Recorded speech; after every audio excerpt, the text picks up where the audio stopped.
Machiavelli kundër Aristotelit, pragmatizmi dhe pushteti kundër parimeve dhe idealeve. Historia e mendimit politik ka njohur për plasje të mëdha idesh, por asnjë nuk është aq thelbësore sa ajo midis Aristotelit dhe Machiavellit. Këto dy mendimtarë të mëdhenj përfaqësojnë dy pole të kundërta. Aristoteli, filozofi i virtytit dhe idealit politik, dhe Machiavelli, mjeshtri i pragmatizmit dhe pushtetit të pashmangshëm. Ndërsa Aristoteli koncepton politikën si një mjet për të arritur të mirën më të madhe, Machiavelli e sheh atë si një luftë për mbijetesë dhe dominim. Ky kontrast jo vetëm që ka formësuar kuptimin politik të epokave të ndryshme, por vijon të jetë aktuale dhe sot. Machiavelli dhe Aristoteli janë dy figura monumentale të mendimit politik, por qasjet e tyre ndaj politikës, moralit dhe qeverisjes ndryshojnë rrënjësisht. Nëse i referohemi natyrës së politikës dhe pushtetit, rrjedhimisht duhet që t'i qasemi fokusit perceptues se ku përplaset Aristoteli me Machiavellin, idealet dhe parimet me pragmatizmin dhe suksesin e sundimtarit. Aristoteli, vepra të cilit i dha frymë shekujve të filozofisë nga antikiteti i vonë te rilindja, madje edhe sot vazhdon të studiohet me interes të mpret, jo si një antikuar, por një vëzhgues si politikës, si një mjet për të arritur të mirën më të madhe. Ai beson se shteti duhet të promovojë virtytin dhe lumturinë e qytetarëve. Politika është një shkencë morale dhe udhëhecit duhet që të jenë të virtytshëm, thot mendimtari i madh. Ndërsa për Machiavellin, politika është një art i pushtetit dhe mbijetesës. Për të, qëllimi i politikës nuk është virtyti, por stabiliteti dhe fuqia e shtetit. Sundimtari duhet të përdorë çdo mjet të nevojshëm, përfshirë mashtrimin dhe forcën, për të përmbushur qëllimet, pavarësisht nëse ata atakojnë me normat dhe parimet morale, mbi ato themele ku mendimi filozofik ndërtoi idealet e larta të shoqërisë dhe humanitetit. Morali në politik, sipas Aristotelit, është i pandashëm.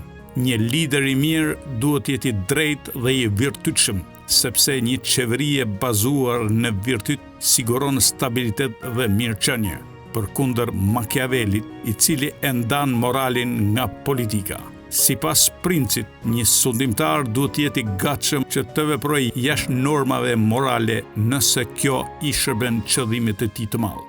Aristoteli klasifikon qeverisjet në monarki, aristokraci dhe demokraci, duke preferuar një formë të përzier ku qeverisja është e balancuar, ndërsa Machiavelli nuk bën klasifikime morale të regjimeve, por analizon se si sundimtarët e mbajnë dhe e forcojnë pushtetin, qoftë përmes frikës, mashtrimit apo forcës, të cilat ai konsideron të pranueshme për një qëllim fondamental, ruajtjen e pushtetit.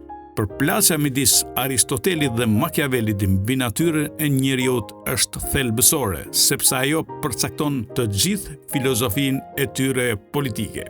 Aristoteli ka një qasje më optimiste. Njeriu sipas tij është një qenie politike, e prirur për të jetuar në komunitet dhe për të ndërtuar një shoqëri të drejtë. Ai beson se përmes arsyeve dhe edukimit, njeriu mund të arrijë virtytin dhe të vetëqeverisë veten në mënyrë morale. Aristoteli mendon se njerëzit janë të aftë për vetëqeverisje kur janë të edukuar dhe jetojnë në një sistem të drejtë. Sipas tij, udhëheqësi duhet të jetë një model i virtytit dhe i drejtësisë. Përkundër Machiavellit, i cili ka një qasje pesimiste dhe realiste njëherësh, duke marrë në konsiderat karakteristikat e njeriut, i cili sipas tij ka prirje të theksuara për egoizëm, ambicie dhe mashtrim. Ai mendon se njerëzit veprojnë të udhëhequr nga interesat e tyre dhe janë të pabesë kur nuk kanë frikë ose përfitime. Machiavelli mendon se shumica njerëzve janë irracional dhe të udhëhequr nga instinktet. Prandaj, ata duhet të kontrollohen nga një sundimtar i fuqishëm dhe i mençur. Për kumbarin e Princit, është më mirë të kenë frikë se sa të duan. nëse nuk mund që t'i arrish që të dyja. Në fund kësaj përplasje mallore filozofike, dilema mbetet e hapur. Duhet politika të udhëhiqet nga parimet morale dhe ideale, apo nga pragmatizmi dhe fuqia?